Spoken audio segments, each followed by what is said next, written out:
Okay, there's so many stories coming in from all over. We are going to open up the phone lines once again tonight because this is a reach out campaign. We are reaching out to you. You can reach out to us and together we can be a voice that is loud enough to end VVIP racism. Many people to tell their stories tonight, and I'd like to welcome Chitra Subramaniam, well-known investigative journalist. She's joining us from Geneva. She has her own story to tell of how she has suffered because of VVIP racism. Chitra, thank you for joining us from Geneva. Amrita Mohan Aggarwal is a victim of the VVIP culture. She told that poignant story about how her 8-year-old son was, he was just not allowed into a buggy while politicians walked past, and she was crying and she was in tears, she was screaming, but the airport authorities would not let her son on the buggy because they had politicians to take care of. She's a victim of that culture. She's speaking up tonight, and I want more people to come and speak up because Kirit Somaya of the BJP, Rahul Narvekar of the NCP, Syed Asim Wakar of the SP, Raghav Chadda of the Aam Aadmi Party, Ajay Bose is with us in the studio, senior journalist, and I think the reason we need to speak up is because simply put, it's a cliche, is enough is enough, and somewhere I get a feeling that this entire campaign is reaching some kind of a tipping point. I'd like to begin with Ajoy before I get Amrita to talk about her story. I get a feeling that there are people who really are pent up about this, who have been experiencing it, of people who felt the injustice so hard and who might have been in the situation that Amrita has been, who've been left crying with their parents, their children, their wives, being made to feel like they are unequal citizens in their own country. They are participating in our movement. What do you think, Ajoy? Absolutely. I think this pent-up anger, resentment, this feeling that as a citizen of India, you are somehow much smaller, that you have no rights, that you can be pushed aside. This has been growing over the years. As journalists, we've been complaining about it, writing about it, but nothing seems to be happening. It's supposed to be getting worse and worse and worse and worse.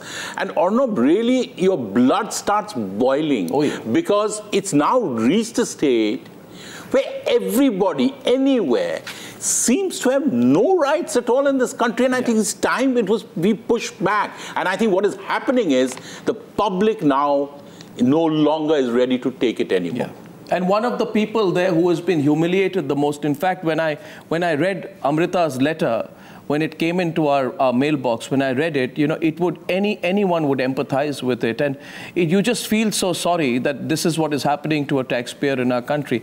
Now, I'll let Amrita, talk more about her story, about how her 8-year-old child was treated. Amrita, why don't you share your story with our Newshour viewers? Yeah, Arnab, so it's not only about the golf cart. I mean, tell me everything which happened, Amrita. We travel fairly frequently, and Raghav travels with us everywhere we go. It's domestic and international travel. Yes. T3 is the hub for all the flights. There is a lane close to the airport which is especially reserved for wheelchair-bound passengers. Right. When you hit the airport. Yes. And whenever I've tried, my car has approached that lane. The guards from a distance have waved us to the next lane. Yeah. So at this point now, the last 2 times I have gone up to the guards despite they're telling me to go into the other lane. I have stopped there and had a conversation with them as to why it says, there is a label there which says this is for wheelchair, able child, and my child has an issue, why can't I go there?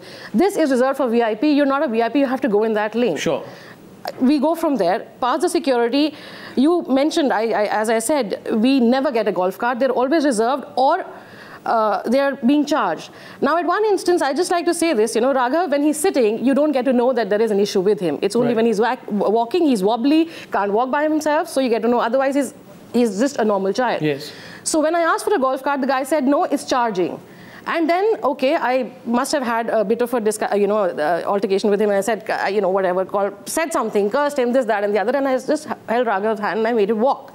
When he saw there was a genuine problem, he actually came to me and he said, I'm sorry. There was one guy in 5 years who's done that, probably. He came and he said sorry because maybe he was, whatever. He feared God somewhere. Otherwise, I've had instances where they've asked me to pull up Raghav's Tell me about the case when you were made to wait with the politicians going past in the buggy. They actually check if Raghav actually has a disability just to... They check? Yes. They check. At one time, they've actually pulled up his trouser to see. And at one time, it's been mentioned that he can walk with your handle. I said, but he can't walk. There's an issue. He can't walk long distances. So they want you to prove that your child actually is specially able to get that. I want to ask them, why would I lie about my child having an issue which is as bad? Why would any... I don't understand it, honestly. I mean, no, so in two cases, you were made to wait out there while the politicians drove past? Sorry? You mentioned the case when you wrote to us about when you were made to wait. This is specifically this. It always happens at reserve. So one fine time, there were two of these waiting. And we walked in, we said, we want to go. They said, no, you can't go because they are reserved for VIPs. I waited for 10 minutes. Of course, we were trying to argue with them. I mean, he could have gone and come back. You know, nothing, and Raghav can't walk. They can see it. They did not move. The worst was, Arnav, when I was walking with Raghav in my arms, and I am very fairly aggressive. I was abusing, probably. I was cursing the life out of them. I was in a group of people who were creating a ruckus. Nobody from the authorities came to help me. And this guy, one politician in one whole buggy, rode past me. He was this close, Arnav. He was this close. He did not have the guts to look in our direction. Yeah, man. This is inhuman behavior as far as I'm concerned. I mean, it's worthy of the lower species of animals. And I just want some questions answered as to why, how is it, how can some people like this even think about a society at large? But you know, that's what people are like. Renuka Chaudhary says a few days back, talking about a story of her delaying a flight, she says, why did the plane wait? I mean, that's the kind of attitude. Tonight, I'm actually asking another more basic question. What special qualification, if you are a so-called VVIP, which I believe is a species which is self-created, does not exist, it really reveals the fact that you've got a paranoid medieval mindset. And we had somebody on the program yesterday who said, I was not born a VIP, I became a VIP because I became a politician. So I'm asking tonight, what special qualifications, Raghav, does a VIP have that he must be entitled to a golf cart at the airport, right? While this mother stands there screaming and crying so that a specially able child can commute, and these politicians drive past without giving them a second look. What's this culture we've created? I think after listening to her story, 1 billion people in this country today feel harassed, feel humiliated, feel outraged, and we feel ridiculed by the kind of stuff that we're witnessing now. See, this stems from a mindset that these politicians, these so-called self-proclaimed VVIPs, are royalty, and people like you, me, and Amrita are inferior beings. There is a medieval VIP mindset, a feudal mindset that is destroying the culture, the Indian culture that we live in. Now, the solution to this problem, Mr. Goswami, as I pointed a couple of days back on your show, is threefold. One, we need a vigilant citizen force. Number two, we need an ever watchful media and a media house like yours, which is running a sustained campaign.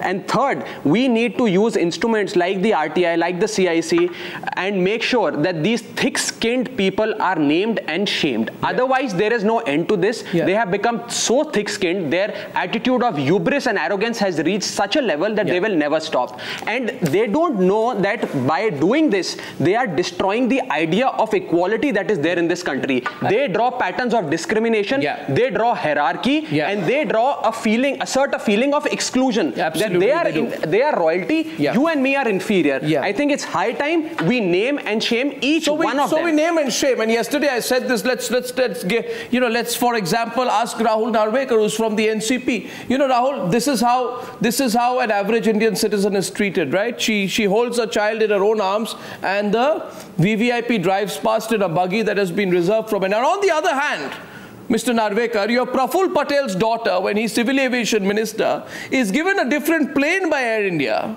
because all the 7 members of the family cannot be accommodated in business class. So Air India gives her an A320 because an Airbus A319 is not good enough to accommodate all members of the Praful Patel family in business class. These are details revealed through RTI. I want to ask you, Mr. Narvekar, what level of shamelessness is this?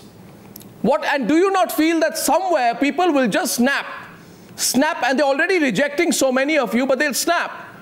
They completely snap and reject it. Mr. Narvekar, would you like to explain what's going on? Yes or no? Before I answer your question with regards to Mr. Praful Patel, let me tell you I'm absolutely in consensus with the emotion and the feelings on the show of all the panelists, I suppose, that there cannot be two sections in this society, in our country. There cannot be a political class and an average citizen class. Don't preach, Mr. Narvekar. I think to start with, we should stop calling politicians VIPs or VVIPs. I mean, this is what we are doing. We are terming them as VIPs and VVIPs. Politicians have volunteered to serve. VIPs call themselves VVIPs. To serve the people. The people of this country did not call them VIPs. No, banners, VIP lane and regular lanes. Who's putting up these boards outside airports? Who puts up boards outside railway stations? It's not the average citizen who does that. It's the government officials. It's the government. Who creates the category of VIP? So, Mr. Narvekar, I'm sorry. Please don't preach. Please don't preach. Please don't preach, Mr. Narvekar. I want to now ask you, how fair is it that Praful Patel's daughter and family is provided a different plane? Come to the point. Make your show. I'm asking you a question on Praful Patel. Can you not answer? Can you not answer the Praful? I'm giving you an example. You're the anchor. I'm giving you an example, so I'm giving you an example. I'm giving you an example that in my country, the civil aviation minister's daughter gets a different plane. And a mother stands there with a specially able son in her hands crying there, and there's nobody to help her. I'm telling you, Mr. Narvekar, this is racism. Why do you carry out this form of racism? Is it racism or not? I am just giving you one of the starting solutions to this problem. I first want to know why Praful Patel's family gets a different plane. I want to know why Praful Patel's family gets a different plane. And I want to know why, on the other hand, ordinary passengers are treated like this. They are offloaded for flights being overbooked. The mothers are forced to take their children in their hands even when they cannot walk. Why do the politicians get a plane and the average Aam Aadmi doesn't even get a simple, treatment that a simple buggy? Please answer me, Mr. Don't dodge my question. I'm asking you a question on Praful Patel. Arnab, you have asked. I know my name. Answer the question. Give me an opportunity to answer now. You asked me why did Praful Patel's family get a different plane? Now, why did Praful Patel's family get a different plane? Tell me. Are you done with your question? Is it the perk of being a civil aviation minister? I am repeating the question because you're not answering it. Because I am very appalled, Mr. Narvekar, at the kind of country we have created, where you believe today VIPs don't have legs, that they need golf carts. No, that's not what I believe. That's what you believe, and that's why you keep saying it. That's what the people believe. You don't want to listen to what I'm saying. I don't believe that, and that's why I'm saying what I want to say. You don't believe it because you're a neta. I think on your show, I think you should make your show an example. You don't face what the Aam Aadmi faces. You should stop recognizing public representatives as VIPs. Let's start from the Times Now debate tonight. What about Praful Patel? Is he a public representative? That's what I'm suggesting. And now coming back to your question. What about Praful Patel? Is he a public representative or a VIP? And now coming back to your question with regards to what is Praful Patel? Is Praful Patel a VIP? Let me tell you very clearly. Is Praful Patel a VIP? Baseless allegations. Baseless allegations. Baseless allegations have been denied by Mr. Praful Patel as well as the Civil Aviation Ministry. There is absolutely no truth to this. I don't think any commercial carrier can change routes in an hour's time. And I think you need to do a little more homework on these. I'm really sorry that you don't know the facts. Baseless allegations which you are making on this show. This has been dealt with in detail. This has been denied. No, it has not been dealt with. Air India was forced to reveal that Praful Patel's family was able to fly business class after last-minute changes were made to pull in a bigger plane for the journey. Anyway, you see, this is the problem. This is the problem. This is the problem with you, Mr. Narvekar. And this is, your fake anger is what makes people more angry. The problem with you is... Mr. Narvekar, today I would have expected a simple apology. They don't have the heart to apologize. All of them are in denial. They will obviously agree with the lofty sentiments. They will all say, yes, there shouldn't be any VVIPs, but our party does not do it. We do not do it. But when we know for a fact, for over these years, this problem has been getting worse and worse and worse, but they're always in denial. They find it very difficult to admit that they are the ones. I mean, Raghav raised the point that who makes them VVIP? Let them not speak. The public. Exactly. Not the public. Who makes them the VVIP? Not the public. The public has no interest in making them VVIP. Mr. Narvekar used a term called public representative. Sir, please understand. The public is the one which is making you its representative. You cannot create walls. You cannot create inequalities. It's the public that you have to serve. You are servants. You are not entitled to special privileges and symbols of authority. You have to serve the people. You are public representatives, rather public servants. They are here to represent the people. They are here to serve the people. They are not here to come and demand special treatment. I want to know how you serve the people. Mr. Narvekar, don't go on and on. Mr. Narvekar, you may find, I have a simple question. Don't get worked up, okay?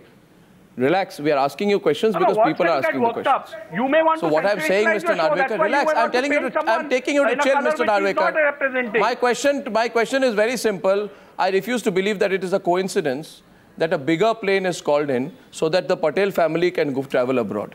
And I'm really shocked that, you know, there's not even an admission of what happened. I'm just contrasting this.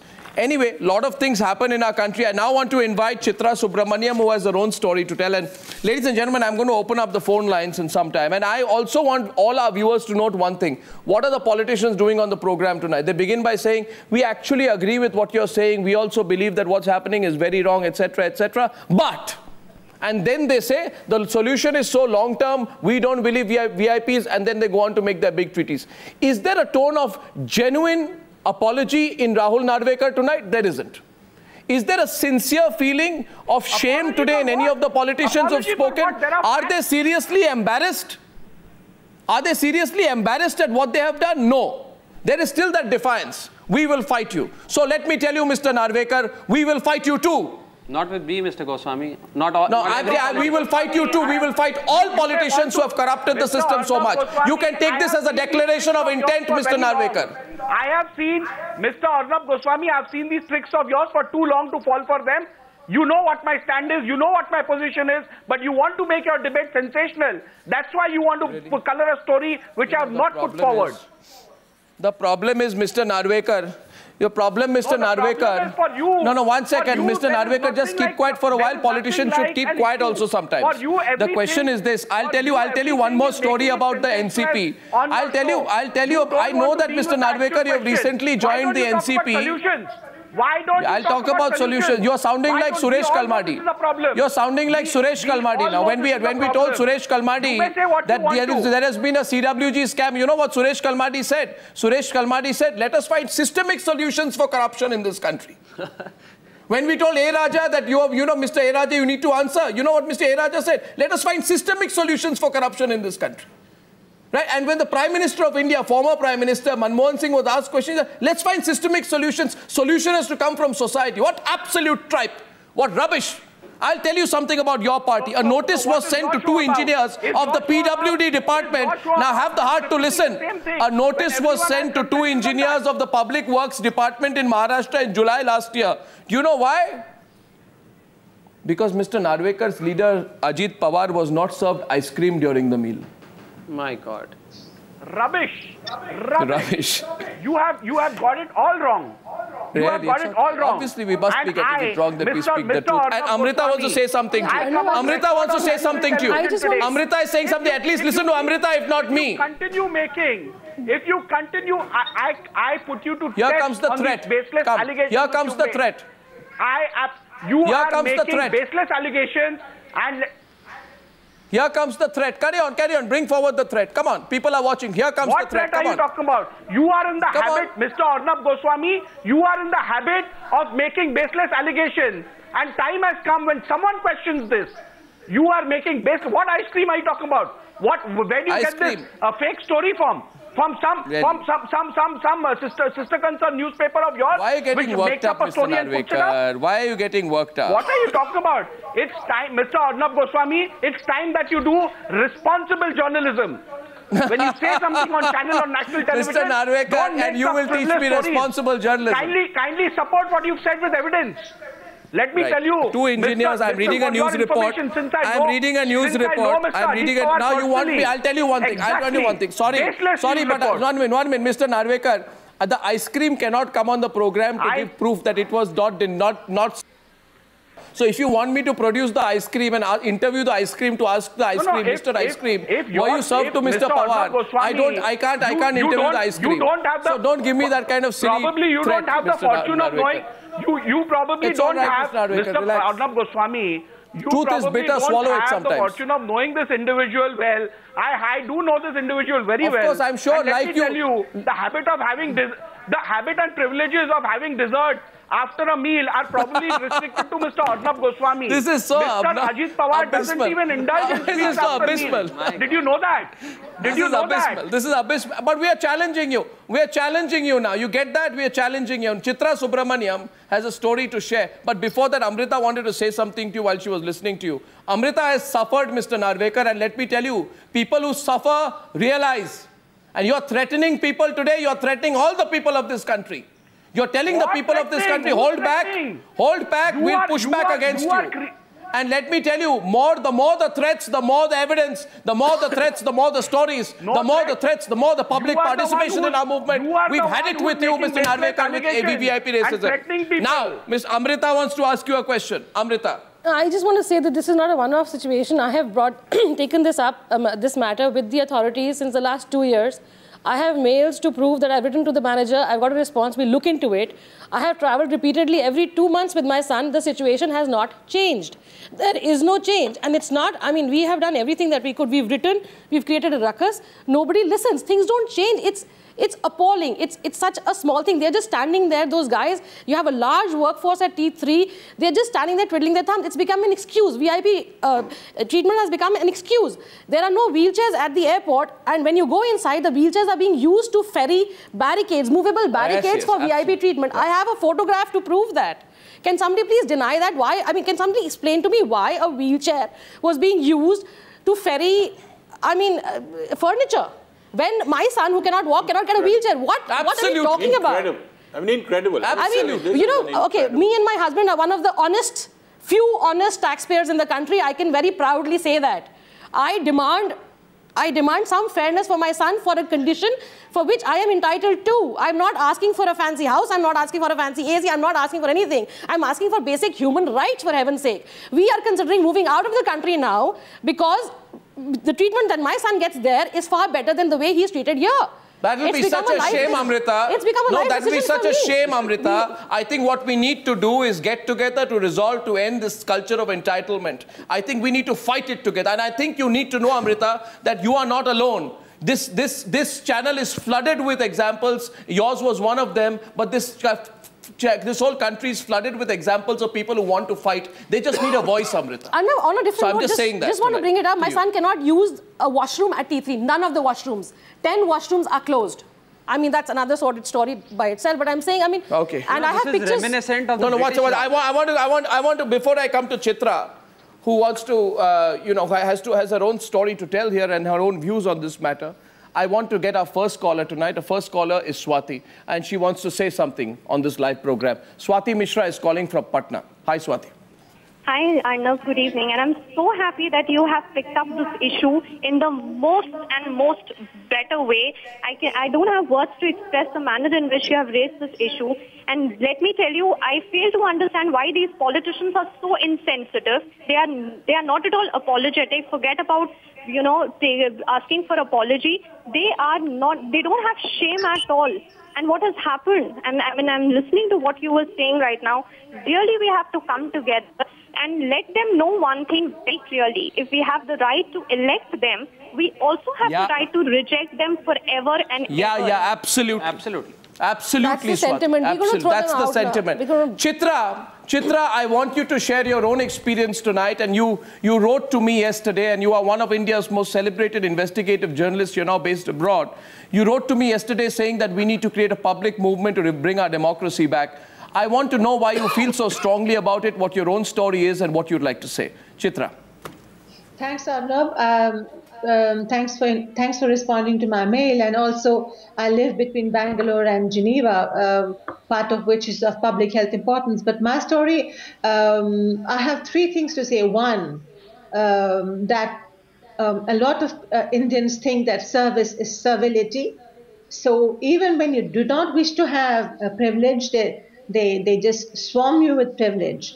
The second thing is that there is something called, and I really think that our ministers and our people who walk around in these wheelchairs should realize that we are a joke abroad. It's called the IAS, India Assisted Service, where politicians and all their people run around international airports in wheelchairs. Just look at the number of people on wheelchairs around the world. They will most likely be Indians, who then will get off their wheelchair, go and shop in tax-free shops and get back to their wheelchair and to be expected to be wheeled. This is airline conversation. So be aware that you're not, people are looking at you. But my own story is the following, and it was a tragedy of my brother who was, had been diagnosed with meningitis, and he was being rushed to the hospital, and the ambulance was stuck in Burli. And on the other side was Murli Devra, the late Murli Devra, who was a very dear friend, and Vivek Goenka of the Indian Express. My father was in 3 or 4 cars behind the ambulance, and the ambulance could not move. When they arrived in the hospital, my brother had passed away. He would have been saved had there been a way for the ambulance to make it to the hospital, because he was all within the parameters of being saved. That was 18 years ago. Even today, Arnab, even today when I see an ambulance on the street which is blocked, okay, and the other side is empty for some VIP or some famous person to pass, I stop the cars and I get out and I say, for heaven's sake, let the car pass. And more people understand. People want to help, but they are stuck. They don't know what to do. So I really congratulate you for making this.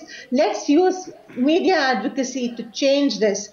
You know, and I understand that some people need police protection, some people need a VIP treatment, but not just everybody and their aunt. I don't think so. Well, you know, Chitra, as I'm hearing you there, and I am, you know, so shocked hearing what happened to your brother. I'm so sorry at hearing that story. But I'm so appalled at the same time that while you tell me the story of your own personal tragedy, Chitra, sitting there in Geneva, nothing has changed in our country, because I don't know if you're seeing those pictures there, but we are playing right now on our TV screen certain pictures from Kerala, because I think the tragedy is, Chitra, that in our country, the more things change, the more things stay the same. And these pictures, ladies and gentlemen, are from Kerala.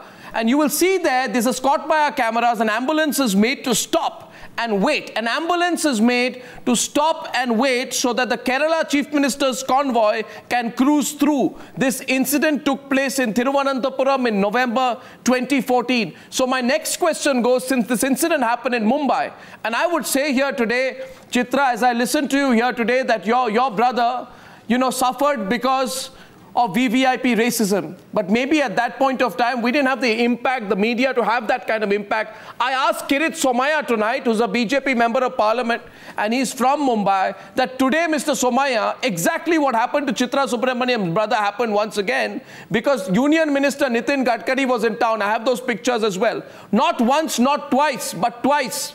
Nitin Gadkari's convoy was stopping the road completely.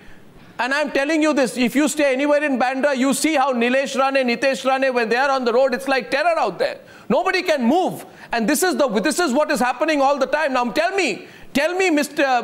Kirit Somaya, अच्छे दिन किसके आए? ये अच्छे दिन जिसकी बात आप कर रहे थे, मुझे तो नहीं लगता कि ये जो लोग हैं वहां पे, जो सफर कर रहे हैं वहां पे, उनके लिए तो अच्छे दिन नहीं आए. तो मुझे बताइए, आवाज आप मुझे जवाब दीजिए, ये कब तक चलता रहेगा? Where is the change that the BJP promised to bring?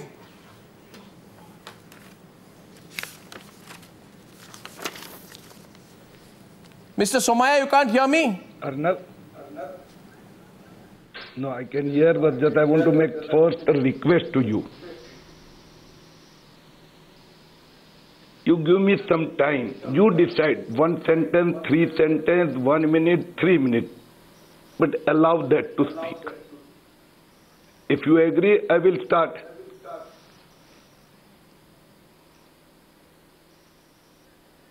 Okay, so I give you 2 minutes to speak. I give you 2 minutes to speak, but I also have a condition. You tell me why Nitin Gadkari stops traffic in Mumbai.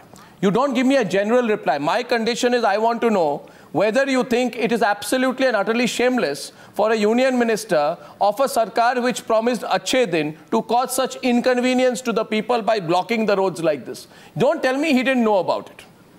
No, First of all, you agree with me because I show you how Let's stop this negotiation, Mr. Kirit Somaiya. You have the time. Please start. No question, Mr. Arnab. You must also have a courtesy. If you are asking me something, give me time. 1 sentence, 3 sentences, 5 sentences. I'm sorry, Mr. Kirit Somaiya. I have asked you the same question 3 times. I have given you more than enough courtesy. And this is the complaint. I don't know why Netas always complain they are not treated with courtesy. I am treating you with absolute courtesy. I will not bow my hands or put my head down while I am asking the question to you. I am asking you, why does Nitin Gadkari's car stop the traffic like that in Mumbai? Because Chitra Subramaniam's brother passed away because of what happened in 1998. This is 2015. It's still happening. That's my question. Now you have time to answer, sir. Please answer. Thank you very much. First of all, let me apologize for Amrita and Chitra. I do agree with you, Arnab. Such type of VVIP culture or abuse of power must be stopped.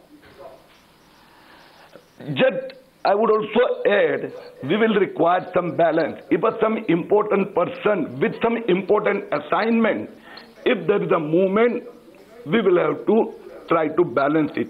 But if it is abuse which is causing difficulties or some problem to others, we must review all such arrangements of traffic movement or convoy or VVIP parking, everything we must review. I agree with that. Okay?